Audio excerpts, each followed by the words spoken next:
Você sabia que o sistema bottom loading tem uma norma brasileira? Pois é a NBR 16526, que foi publicada em abril desse ano, de 2017, e entrou em vigência a partir de maio de 2017. Porém, como todas as normas, ela é uma norma de referência, ela não é uma obrigatoriedade. Eu participei do grupo de trabalho que construiu essa norma e eu fiz uma leitura e uma apresentação sob a ótica de um transportador. O que dentro dessa norma tem de importante que um transportador deveria prestar atenção? Ela tem muitas informações sobre a construção do tanque, sobre a disposição das válvulas para o sistema bottom, mas eu gostaria de chamar a atenção sobre o núcleo dela para o transportador. Para quem usa o bottom load no sistema de transporte de cargas perigosas, e o que você deve observar quando você for comprar um caminhão novo ou quando você for reformar o seu caminhão, o que você deve observar levando em conta que você vai trabalhar em baias de carregamento bottom load. O que você precisa prestar atenção? Muito bem, vamos então falar da nossa norma brasileira NBR 16526, armazenamento de líquidos inflamáveis e combustíveis, sistemas selados para transferência por bocal inferior em caminhão-tanque. Que é, então, essa parte bocal inferior indica bottom load, carregamento por baixo. Do que trata essa norma? É uma norma que trata, então, da configuração dos engates, configuração das válvulas, da configuração do caminhão, dos sistemas de controle e da interface com as instalações. Como eu mencionei antes, ela é uma norma que trata desde a fabricação do caminhão até da fabricação dos equipamentos. Então, quem fabrica caminhão, quem fabrica equipamento, tem um interesse especial na norma para poder fabricar equipamentos que estejam dentro da norma. Porém, ela tem informações muito úteis e relevantes para quem usa os equipamentos. E é nesse ponto que eu quero comentar hoje. Esse vídeo trata do que da norma é extraído para quem vai trabalhar com o caminhão-tanque e o que você deve observar no momento que você está comprando ou que você está recebendo um novo caminhão para trabalhar com o sistema bottom. A norma vem para tirar as dúvidas, a norma vem para dirimir aquilo que as pessoas tinham de conflito, se isso está certo, isso está errado. Então agora a norma serve como uma referência que você vai lá, vai consultar e vai ter certeza do que deve ser para carregar. A primeira parte que a norma comenta é sobre a operação com o engate API. O engate API ele é a válvula de conexão seca, ele é a válvula de conexão dry connection do sistema bottom load. Então, para ser uma válvula de conexão seca, ele tem que ter um casamento perfeito na conexão entre macho e fêmea, que macho é a válvula do caminhão, fêmea é a conexão da base. Esse engate da base, quando conectado, deve permitir então uma conexão perfeita e deve também acionar o valvulado. É a válvula da base que vai empurrar o êmbolo do valvulado, permitindo que ele dê passagem de combustível, e é ela que vai então fechar o valvulado, soltar o êmbolo do valvulado para que ele feche por retorno por mola e vede a válvula. Essa é o perfil que um fabricante de válvula deve seguir para que a válvula conecte uma na outra. O que o transportador precisa observar? Essa faixa interna que o curso do êmbolo da válvula vai fazer. Então você tem aqui 50.8 até mais 1.6. É o curso que esse disco deve fazer quando está sendo aberto. Você pode testar essa abertura quando você recebe um caminhão novo ou uma válvula nova, sabendo se a válvula atinge esse curso, porque esse curso é importante primeiro para saber se vai abrir, se vai funcionar, se a base vai conseguir ter o curso para operar, e segundo, para permitir que a vazão esteja correta no caso do carregamento e descarregamento. Além disso, a norma também especifica como que deve ser a instalação da válvula interlock, aquela valvulinha que vai em cima do valvulado. Ela mostra aqui no desenho da esquerda a faixa de acionamento, então ela tem que começar o acionamento face do valvulado até a face da interlock, você tem que ter 52/324 mm. Se você comprou uma válvula ou você recebeu um caminhão que não está nessa faixa, provavelmente você consegue soltar uma porquinha e regular essa posição. As válvulas interlocks, elas são reguláveis ali. Se mesmo assim estiver fora da faixa, é porque realmente ela não está correta. Esse é o mínimo, onde ela tem que começar o acionamento, e ela vai então até a faixa de 61/976 mm, que é então a faixa de acionada, quando ela está pressionada. No desenho da direita, a gente tem a especificação da altura que essa interlock pode ter. Então você vai ver aqui no raio, nessa parte de baixo, está escrito 101.6 mm é o raio mínimo e 107.95 é o raio tamanho máximo que a interlock pode ter. Então, se você olhar a válvula de frente, isso vai se referenciar à altura que ela vai estar em relação ao valvulado. E você pode, então, instalar ela na circunferência toda do valvulado, respeitando o fato de que ela tem que ter uma superfície de contato mínima de 25,40 milímetros. Então, ela tem uma limitação tanto de diâmetro, de tamanho, quanto de altura. Porque se estiver fora dessa faixa, o acoplador da base vai bater e não vai acionar, ou vai bater, vai entortar, não vai acionar pela metade. Então é por isso que a faixa tem que ser respeitada. Então, se você recebeu fora da faixa, você pode se preocupar em controlar essas faixas antes de mandar o caminhão para operação, para que ele esteja dentro e vai chegar na base e vai acionar. A configuração do caminhão-tanque. A configuração das localizações das válvulas, então recomenda-se que a instalação do engate API seja feita dos dois lados. Porém, se não for feita dos dois lados, pelo menos ela seja instalada obrigatoriamente do lado direito. Essa aqui é uma parte da norma para tirar as dúvidas de quem pergunta se deve ser instalado do lado esquerdo ou do lado direito. Preferencialmente dos dois lados. Se não dá para instalar dos dois lados, preferencialmente do lado direito. Qual que é o lado direito do caminhão? Aqui na figurinha que eu estou colocando, dá uma visão traseira para mostrar que é o lado oposto ao motorista. Então é o lado direito olhando o caminhão das costas para frente, não olhando o caminhão de frente. Configuração do caminhão-tanque e as disposições das válvulas. Olhando então as válvulas numa visão lateral, a norma especifica as distâncias que cada API deve ter entre si. De centro a centro, um API deve respeitar no mínimo 26 centímetros entre um ao outro. Longitudinal na diagonal também, quando a instalação é feita em duas linhas, como está na figura de baixo. E ele tem que respeitar um espaço total de 1,83 m. É interessante observar as dimensões verticais. Essa é bem interessante de ser observado, porque isso aqui também é ponto de não conexão, ou seja, se essas faixas não são respeitadas, tanto as distâncias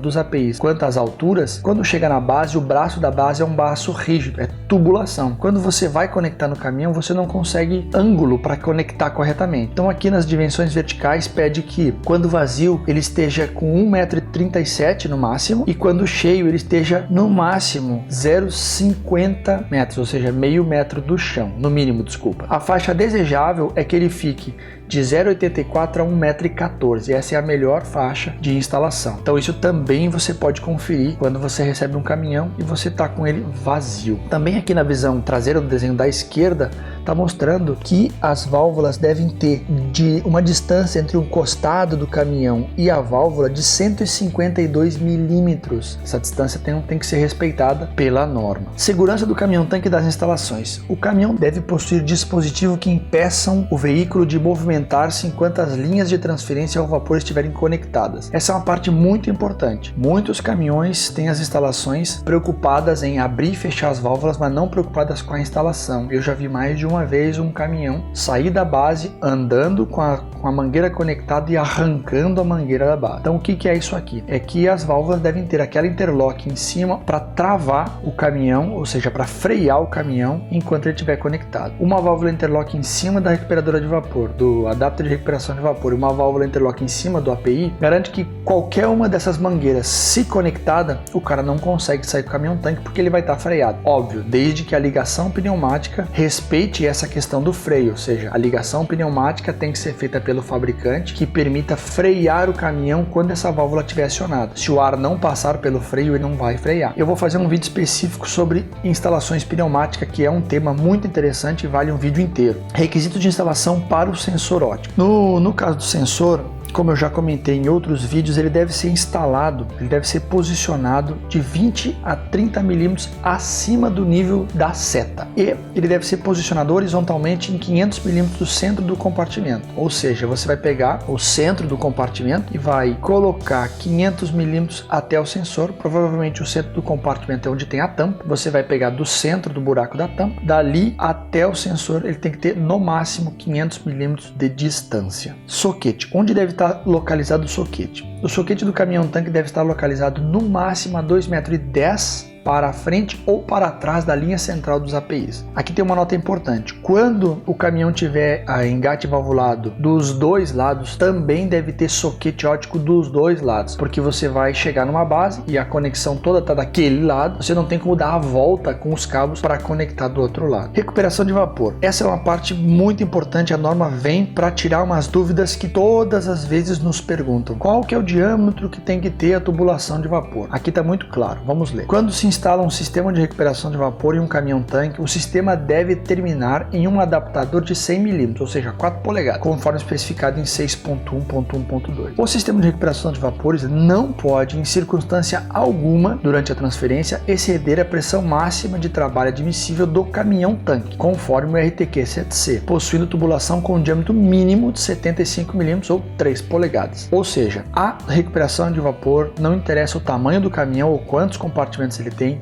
deve ser de 3 polegadas, 75 mm. Sobre a localização do adapter de recuperação de vapor. De maneira geral, 2 locais podem ser utilizados para instalação do adapter. No máximo a 2,10 metros atrás da linha central dos APIs ou próximo à calota traseira do tanque de transferência, posicionados na mesma lateral dos engates API. De novo, se tiver 2 lados de instalação de engate API, também dos 2 lados deve ter o adapter de recuperação de vapor. Também é importante considerar que ao redor desse adaptador tem que ter 350 mm de área livre para que não tenha interferência, para que a mangueira do vapor possa chegar. E também, como nos APIs aqui só não tem desenho, o adaptador, considerando a linha de centro, deve ser instalado no máximo a 1,5 m do nível do solo quando o tanque estiver vazio e no mínimo a 60 centímetros acima do solo quando o tanque de transferência estiver cheio. Também são pontos que você pode observar recebendo um caminhão. Sistema de ventilação. O sistema de ventilação instalado no caminhão-tanque usado para transferência por bocal inferior deve ter capacidade suficiente, desconsiderando sistemas de alívio, para evitar danos ao tanque decorrentes da pressão de vapor em vazões de transferências máximas, respeitando a pressão máxima de trabalho admissível quando o tanque é ventilado sob pressão atmosférica. Isso pode requerer ventilação suplementar. Muito bem, o que significa isso? Que o sistema de recuperação de vapor, ou sistema de ventilação, deve ter capacidade para não danificar. É para isso que a válvula de recuperadora de vapor está lá, para não danificar o caminhão-tanque. Ela deve ser acionada tanto na carga quanto na descarga. Mais abaixo a gente lê: o caminhão-tanque deve possuir sistema de intertravamento que impeça a operação de transferência sem que o sistema de ventilação esteja aberto. Tem um outro vídeo que eu falo da recuperadora de vapor e lá você pode ver como que funciona essa questão do intertravamento quando você liga uma válvula para outra válvula. Ou seja, você pode fazer o esquema pneumático de ligação do seu caminhão-tanque de forma que o ar passe primeiro na válvula recuperadora de vapor e só chegue na válvula de fundo quando a recuperadora for acionada. Se a recuperadora não for acionada, o ar não chega na válvula de fundo e não abre o caminhão.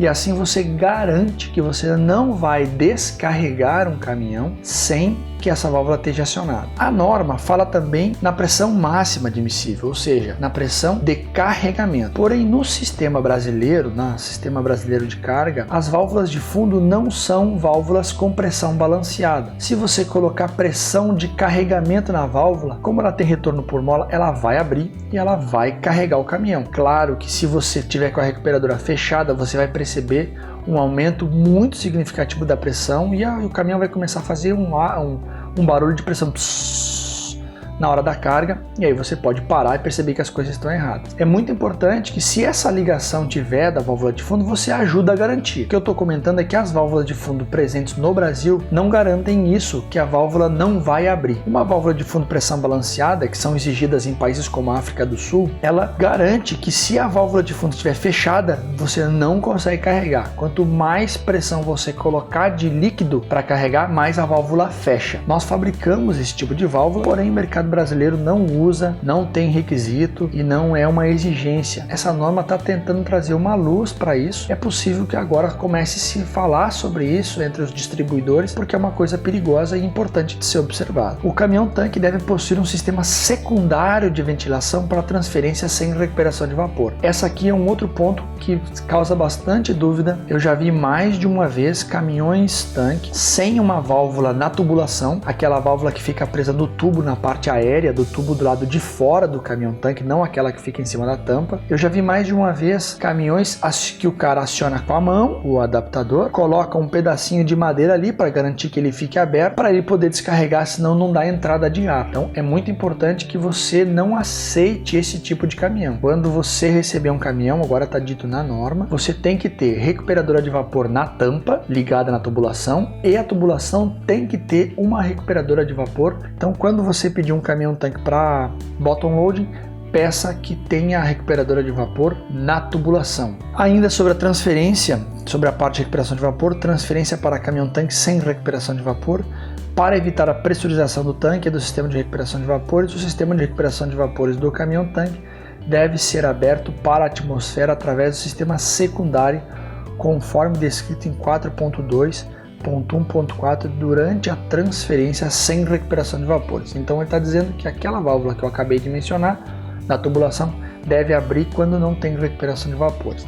Ainda sobre a recuperação de vapor no posto, ela começa a citar a recuperação de vapor no posto porque é uma tendência. Eu já mencionei no vídeo sobre sistemas de recuperação de vapor. O Brasil não tem recuperação de vapor, mas ele vai ter, é uma tendência mundial. O vapor de combustível é muito poluidor e as agências ambientais vão exigir cada vez mais controle disso, tanto para as bases quanto para os postos, e isso vai chegar aqui também. Então a norma ela já está modernizando, já está vindo falar sobre esses pontos. Quando o ponto de transferência não está adequado para a recuperação de vapor, o caminhão tanque deve operar com a válvula secundária aberta. Tá falando aqui então de novo daquela válvula do cano, a válvula que eu acabei de falar. Ela tem que estar aberta para fazer o descarregamento. Qualquer fechamento ou restrição pode criar vácuo suficiente para danificar o caminhão tanque. A válvula de vácuo pressão de cada compartimento é inadequada para o alívio do vácuo durante a transferência. Então você tem que estar com a recuperadora aberta. A recuperadora da tampa aberta não é suficiente se você não tiver uma válvula dando entrada de ar na tubulação. O que normalmente eu vejo as pessoas fazerem quando não tem válvula na tubulação? Coloca aquele pedacinho de madeira no adapter. Essa é a operação incorreta. Agora, dentro da norma, o que você precisa ter? Uma válvula de recuperação versão cano, ou seja, presa na tubulação, que vai estar aberta e vai permitir que o ar entre por ali e desça pela tampa, alimentando então o ar para descarregamento total. Enfim, era isso que eu gostaria de comentar sobre a norma NBR 16526. Espero que você goste desse material, faça bom uso dele e possa utilizar com suas equipes e ensinar o seu pessoal o que deve controlar na sua frota de caminhões. Como eu comentei no começo, a norma, uma NBR, é uma norma de referência. Ela não tem a força de uma regulamentação como o RTQ. Como você viu, ela também chama partes do RTQ, que essa sim é uma regulamentação do Inmetro e é obrigatório ser seguida. Porém, é natural que a norma sirva de referência, conforme o mercado utilize, ela possa sim ter força de lei quando uma lei for editada para isso. O objetivo desse vídeo é que você possa se familiarizar com a norma, que você possa conhecer melhor ela, começar a utilizar, começar a observar esses pontos na sua transportadora e fazer o uso das práticas, porque elas são úteis, elas simplesmente padronizam, elas fazem com que o mercado fique mais homogêneo. Se você tem um caminhão dentro da norma, uma base dentro da norma, tudo flui melhor. Tudo vai carregar melhor, vai descarregar melhor, você vai ter menos interferência do caminhão quando chega na base, você não vai ter problema de ele não engatar ou de ele não atender a altura. Tudo isso foi pensado para que facilitasse. E essa norma foi baseada numa norma americana, a API 1004, que traz também a experiência do mercado americano para dentro do mercado brasileiro. Então nós podemos dizer que ela é uma norma bem experimentada. Além das adaptações que foram feitas para o mercado brasileiro, ela traz a essência da norma API 1004 para o Brasil. Eu diria que é uma norma muito boa, muito importante. Eu espero que você tenha gostado, que você faça uso. Se você tiver dúvidas, por favor, não deixe de colocar suas dúvidas nos comentários. Eu faço outros vídeos respondendo as suas dúvidas ou eu respondo no próprio comentário. Se você gostou, curte e compartilha. Um abraço e nos vemos no próximo vídeo.